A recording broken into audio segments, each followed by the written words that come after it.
అసెంబ్లీలో 2009లో తొలిసారిగా మీరు అడుగుపెట్టారు. అడుగుపెట్టిన వెంటనే మీకు ఎలా అనిపించింది? ప్రధాన అంశంగా తొలిసారి మీరు దేని మీద మాట్లాడారు? బడ్జెట్ మీదనే.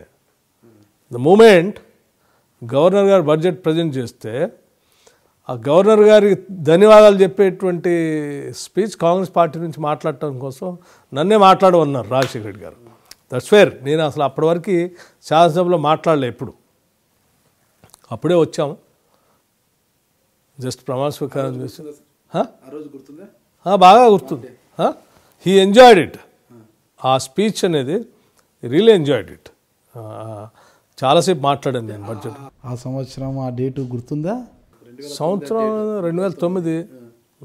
డేట్ కరెక్ట్గా గుర్తులేదు, కానీ ఆ 1 మంతే కదా బడ్జెట్ సమావేశాలు జరిగింది. ప్రజెంట్గా బడ్జెట్ ప్రజెంటేషన్ గవర్నర్ గారు 2 సభలను ఉద్దేశించి వారు ప్రసంగం చేసిన తర్వాత ధన్యవాదాలు చెప్పే తీర్మానం ఉంటుంది. దాని మీద రూలింగ్ పార్టీ నుంచి నన్ను మాట్లాడమన్నారు బడ్జెట్ మీద. That was my first speech in the assembly. ఎలా ఫీల్ అయ్యారు అప్పుడు? అది కూడా బడ్జెట్ మీద?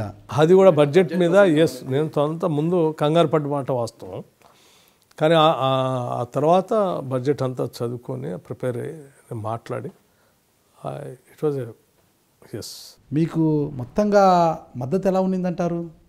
ఆ రోజు అంతా హౌస్ అంతా కూడా they really appreciated, including Rajasekhara Reddy గారు కూడా వెల్ డన్ అన్నాడు. మీ కుమారులు ఏం చేస్తున్నారు? వారి పేర్లు ఏంటి సార్? మా కుమారుడు సూర్య విక్రమాదిత్య పెద్ద అబ్బాయి, సహేంద్ర విక్రమాదిత్య చిన్నోడు. పెద్దవాడేమో అండర్ గ్రాడ్యుయేషన్ చేస్తూ ఉన్నాడు, డిగ్రీ బిజినెస్ మేనేజ్మెంట్. చిన్న అబ్బాయి 9th చదువుతూ ఉన్నాడు, క్రికెట్ ఆడుతూ ఉన్నాడు. అండర్ 16లో స్టేట్కి ఆడుతూ ఉన్నాడు.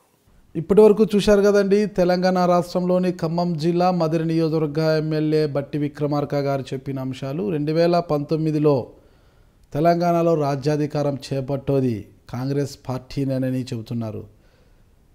ప్రజా సమస్యలపై పోరుబాట సాగిస్తున్న తాము అదే అజెండాగా ముందుకు సాగిపోతున్నామని, ఎటువంటి పరిస్థితుల్లో ఎన్ని సమస్యలు ఎదురైనా అన్నిటి అధిగమించి అధికారం చేపట్టడం ఖాయమని ఘంటాపథంగా చెప్తున్నారు. అయితే 2019 ఎన్నికల్లో బట్టి విక్రమార్క గారు చెబుతున్నట్లు కాంగ్రెస్ పార్టీ తెలంగాణలో రాజ్యాధికారంలోకి వస్తుందా, లేక ఇదే తరహాలో బోల్తా కొట్టి మరోసారి ప్రతిపక్షానికే పరిమితం అవుతుందా అన్నది కూడా 2019 ఎన్నికల్లో మనం వేచి చూడాల్సి ఉంది. నమస్తే విక్రమార్క గారు. నమస్కారం. నేను మల్లు బట్టి Vikramarka, Telangana Pradesh Congress committee working president.